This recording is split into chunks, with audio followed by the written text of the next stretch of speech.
Presiden Amerika Serikat Donald Trump kembali melakukan manuver dalam agenda negosiasi dagang. Kali ini, Trump berpotensi memberikan tarif 0% untuk sejumlah barang dari 4 negara di Asia Tenggara. Keempat negara tersebut adalah Malaysia, Thailand, Kamboja, dan Vietnam. Sebelumnya Trump mengenakan tarif resiprokal 19% untuk Malaysia, Thailand, dan Kamboja. Sementara Vietnam terkena tarif 20%.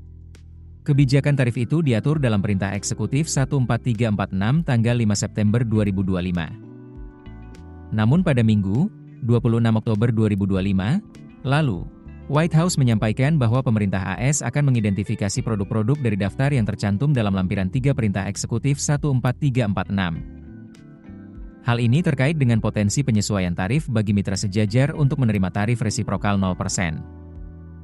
Aksi Trump ini menarik perhatian dari pelaku industri di Indonesia. Sebab, perbedaan tarif antara Indonesia dengan negara tetangga di kawasan Asia Tenggara bisa mengubah peta dan kompetisi ekspor produk ke pasar negeri Paman Sam. Ketua Bidang Perdagangan Asosiasi Pengusaha Indonesia Anne Patricia Sutanto melihat penyesuaian tarif resiprokal AS terhadap Malaysia, Vietnam, Thailand, dan Kamboja, menunjukkan arah kebijakan dagang yang semakin selektif dan berbasis kepentingan strategis. Langkah ini bisa membuka babak baru dalam dinamika persaingan ekspor di kawasan. Secara makro, Anne mengungkapkan, eksposur Indonesia terhadap perekonomian AS dan global relatif lebih rendah dibandingkan negara-negara tetangga. Nilai ekspor Indonesia ke AS hanya sekitar 10% atau sekitar 26 miliar dolar AS dari total ekspor sebesar 238 miliar dolar AS. Namun jika dilihat secara mendalam, kebijakan tarif resiprokal AS berpotensi berdampak cukup besar pada sejumlah sektor. Anne menyoroti industri padat karya seperti pakaian dan aksesori pakaian, furnitur, dan alas kaki. Sebab, barang-barang hasil industri padat karya banyak yang bergantung kepada pasar AS. Sebagai gambaran, 61% ekspor pakaian dan aksesori pakaian ditujukan ke pasar AS. Selain itu, ada produk furnitur dan lampu, olahan ikan dan krustasea, barang kulit, pakaian bukan rajutan, mainan dan perlengkapan olahraga, serta alas kaki.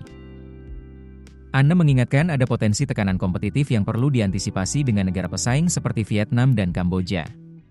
Kedua negara ini bersaing dengan Indonesia pada sejumlah produk industri padat karya, seperti pakaian dan aksesori hingga alas kaki. Dihubungi terpisah, Ketua Umum Himpunan Industri Mebel dan Kerajinan Indonesia Abdul Sobur turut menyoroti tantangan bagi produsen dan eksportir Indonesia jika negara pesaing mendapatkan tarif yang lebih rendah, bahkan berpotensi 0%. Keputusan bisnis terbaik datang dari data, bukan tebakan.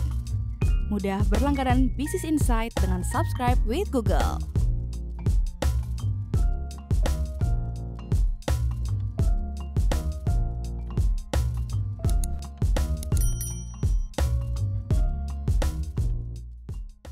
Download aplikasi Kontan sekarang di App Store atau Play Store.